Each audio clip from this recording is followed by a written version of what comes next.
पाटील 5 महिने 3 दिवसाच्या नंतर तब्बल तुम्ही आज घरी परतलेले, आज तुम्हाला काय वाटतंय, कसं वाटतंय? नाही, शेवटी घराच्या बाहेर समाजासाठी गेलो होतो, म्हणजे काय याला दुसरं काही कारण नाही आहे. समाज प्रगतीकडे गेला पाहिजे, समाजाला आरक्षण मिळालं पाहिजे, यासाठी आपण आपलं घर सोडलं होतं. हे राज्यात आणि देशात क्वचितच असं घडतं की स्वतःचा परिवार सोडून माणसं जनतेसाठी उठतात.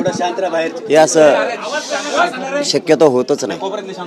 परंतु आपण असा निर्धार केला होता की या समाजाला मिळून द्यायचं आरक्षण, त्याशिवाय नाही घरी यायचं. आणि आपण तो पण पूर्ण केलेला आहे.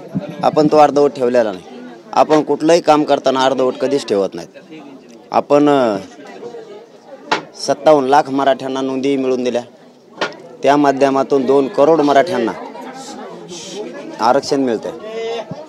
आणि ज्या मराठ्यांच्या नोंदी सापडल्या नाहीत त्यांच्यासाठी सगळ्या सोयऱ्यांचा, म्हणजे गणगोतातील सगळे सोयरे यांच्यासाठी राजपत्रित अध्यादेश आपण काढला आहे. म्हणजे तिथंही मराठे जिंकलेच, कुठेच मराठे अपयशी झाले नाहीत. प्रत्येक जागेवर मराठ्यांनी यश मिळवलं. मुंबईला त्या दिवशी शांततेत मराठे गेले आणि आरक्षणाचा शांततेत कायदाच घेऊन वापस आले. ज्यावेळेस मुंबईसह महाराष्ट्रात गुलाल उधळला त्यावेळेस मात्र माझ्या मागं सुरू झालं की आता तुम्ही घरी गेलं पाहिजे, तुम्ही घरी गेलं पाहिजे. मी नाही बोललो त्यांना. मुंबईमध्येच आमच्या ठराविक एक 400-500 लोकांना माहिती. म्हणलं आत्ताच मला नाही जाता येणार. परंतु ते म्हणले इतकं ऐकताय समाजाचं, मग एकदा काय झालं. म्हणून मला आज तेही जाहीर करायचं आहे की 2 दिवसाचा पाहुणा म्हणूनच मला शक्यतो राहावं लागणार आहे. समाजाच्या हट्टापायी आपण बी कुटुंबाकडे गेलो पाहिजे म्हणून आपण आलो. कारण त्या कायद्याची अंमलबजावणी होईपर्यंत मी शांत नाही बसणार. कारण सगळ्या सोयऱ्यांचा कायदा बनला आहे, पण त्याची अंमलबजावणी होऊन महाराष्ट्रातल्या मराठा समाजाला घराघरातल्यांना प्रमाणपत्र ज्या दिवशी मिळतील. आता झाली दिवाळी, त्या दिवशी गुलाल उधळला, महाराष्ट्रभर दिवाळी झाली. परंतु ज्या कायदा खेचून आणला त्याच्यासाठी दिवाळी झाली. त्या कायद्याची अंमलबजावणी झाली, मग तुम्ही महाराष्ट्रात महादिवाळी बघा आणि विजयी सभा कशी असते आणि मग गुलाल काय असतो तुम्हाला त्या दिवशी कळेल. म्हणून मला नाविलाजानं समाजाच्या अंमलबजावणी त्या कायद्याची होईपर्यंत मला थांबता नाही येणार. कारण 10 फेब्रुवारीला मी मराठा समाजासाठी आव्हान केले की या कायद्याचं रूपांतर, या अध्यादेशाचं रूपांतर कायद्यात झाल्याशिवाय आणि कायद्याचं रूपांतर अंमलबजावणी झाल्याशिवाय मी थांबणार नाही. म्हणून मी 10 फेब्रुवारीला आमरण उपोषणाचा पुन्हा कठोर समाजासाठी निर्णय घेतला आहे. घरी येणं जाणं म्हणजे समाज म्हणूनच आलो आहे आजसुद्धा. कारण कुटुंब ज्या वेळेस मला भेटीला हॉस्पिटलकडे यायचं त्यावेळेस समाज म्हणूनच यायचं. आंदोलन ठिकाणी कुटुंब कधीच आलं नाही. कारण मी ज्या दिवशी समाजाला कुटुंब मानलं आहे त्या दिवशी अगोदर समाज आणि नंतर कुटुंब या प्रतिज्ञेवरती मी आजही ठाम आहे. जसं समाजाच्या घरी जातो, समाजाच्या गावात जातो, तसाच आज मी समाजाच्या घरी आलो आहे म्हणून आलो आहे.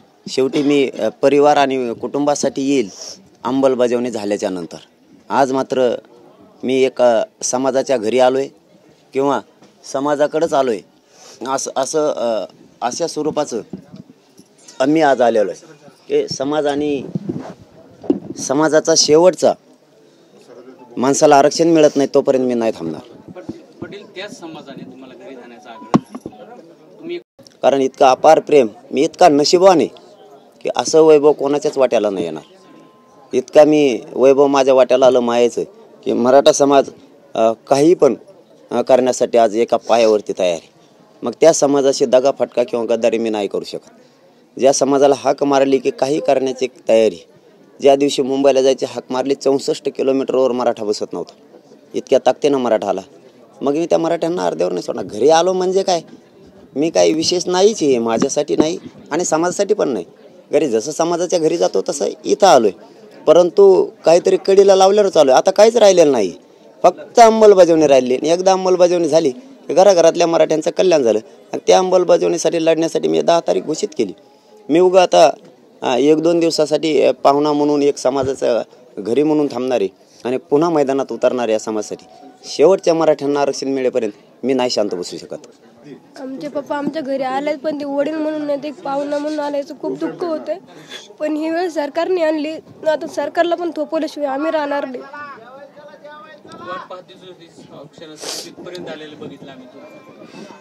इच्छा होती पप्पाला जवळून पाहण्याची, पप्पाला भेटण्याची, ती पूर्ण झाली. पण सरकारने सरसकट आरक्षण देऊन त्यांना आमचं कायमचं आमचं वडील म्हणून आमच्या घरात आणून सोडावं. अंमलबजावणीसाठी लांब होते, म्हणजे कुटुंब म्हणून अवेलना होऊच लागली तुमची, पण परवड होऊ लागली. त्यामुळे समाजासाठी थोडं कष्ट, थोडा त्याग करणं पडतंच.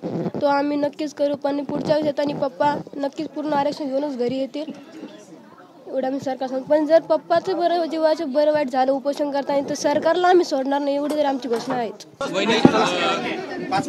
दररोज प्रतीक्षा होती. मागच्या 2 दिवसात का असं वाटत होतं आज येतील उद्या येतील, घरात अशी भावना झाली होती, वातावरण झालं होतं आजपती. खूप आनंद झाला की आज घरी आले त्याचा, परंतु त्यांनी आता सांगितलं की मी समाज म्हणूनच घरी आलो. माझं दुःख म्हणजे सरकारच आहे. जर सरकारने अंमलबजावणी लवकरात लवकर केली असती तर ते नक्कीच माझे पती म्हणूनच घरी आले असते. पण खूप दिवसापासून आपली प्रतीक्षा होती. मागच्या 3 दिवसात तर तुम्ही अगदी चातकाप्रमाणे वाट पाहत बसलेला होतात. हो, असं वाटत होतं की ते लवकर, म्हणजे त्यांनी ज्या दिवशी सांगितलं 31 तारखेला घरी जाणार, तर 31 तारखेच्या दिवशी दिवसभर मी त्यांची वाट पाहत होते.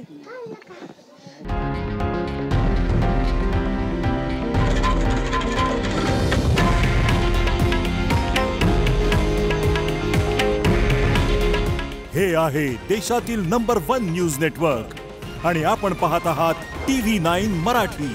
काळजी तुमची, हित महाराष्ट्राचं.